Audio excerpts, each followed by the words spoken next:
Hi, I'm Andy with Team Up and Under and CameraBearUK.com, and today I'm just going to run you through the clothing that I would take out on a normal sort of summer alpine climbing trip to somewhere like Chamonix. So yeah, let's dive into the bag. So first thing I'm going to sort of take out and be wearing pretty much on every trip is my wicking underwear. This always makes me laugh, this one. You know, people spend loads and loads of money on wicking performance base layers, tops, jackets and things like that, but won't spend sort of £10 to £15 on a decent pair of wicking pants, which is, you know, where it all starts. So those are always on. And then the other thing, is a good pair of nice wool socks. I usually take out like 3 or 4 different thicknesses. This is one of the thicker pairs I've got, depending on the footwear I'm using. Next up is my thermal base layers, or my thermal underwear. Now, on my bomb hat, I nearly always go for merino wool for summer alpinism. The reason being is I'm never exerting myself to absolute max capacity, so I don't really need synthetic. And if you're staying in places like huts or you're bivvying for multiple days on end, then the anti-stink of the merino is a really good feature. So that's the base layer bottoms. Then for my trousers, I always take out 2 pairs. I'm a real big component of soft shell trousers for summer alpinism. They give you more than enough wind resistancy and water resistancy, and they're fully stretchy, so they're really nice to climb in. So I always take 2 pairs with me. I've got a sort of minimalist lightweight pair, which I use for sort of big, long rock routes, or where sort of snow and ice isn't involved, or if I'm going to be in the sun for long periods of time. So things like in Chamonix, up on the Embers doing heels, or if I'm just going up to do something like the Ruberfat face on the south face of the Midi, those would be a good option. Then I've got a heavier weight pair of soft shells.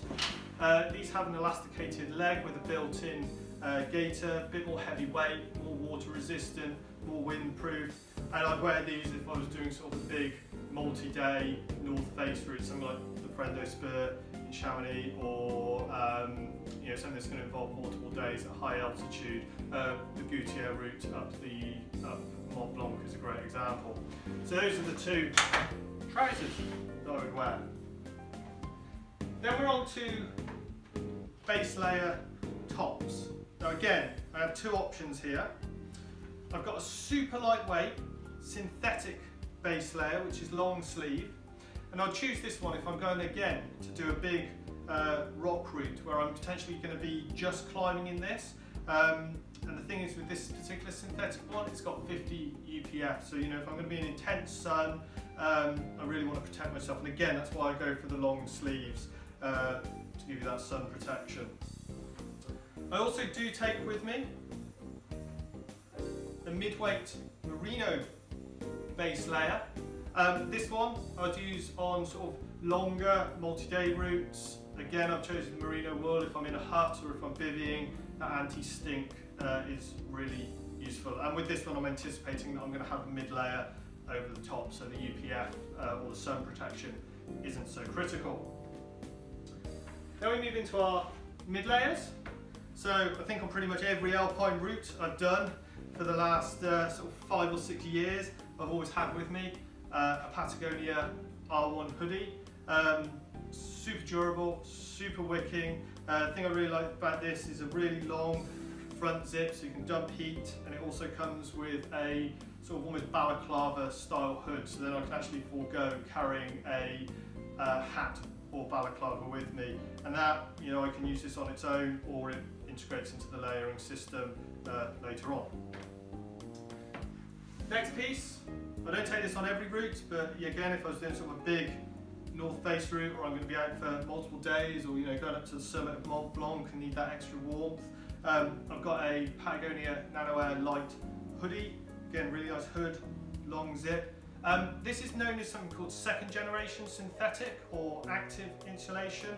So unlike Primaloft or Down, this actually breathes, but it still has a good level of wind and water resistancy to it. So again, I can use this on its own, you know, if it's a nice but bit of a blustery day. Then we're into the outerwear, the shells. again, I have two options here. The first one is a super lightweight Pertex wind shirt.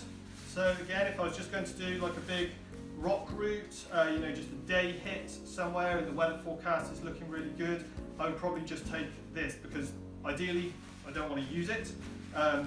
You know, it packs down to the size of an apple and that just disappears in my rucksack. But you know, if the weather does turn a bit nasty and I just need a bit of protection to get off the climb, that works really, really well.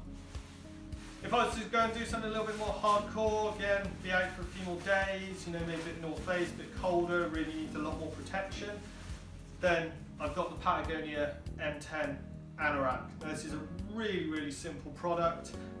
Elasticated cuffs, one long zip, but it's still a 3-layer, fully waterproof, fully breathable jacket that packs again down to the size of sort of a small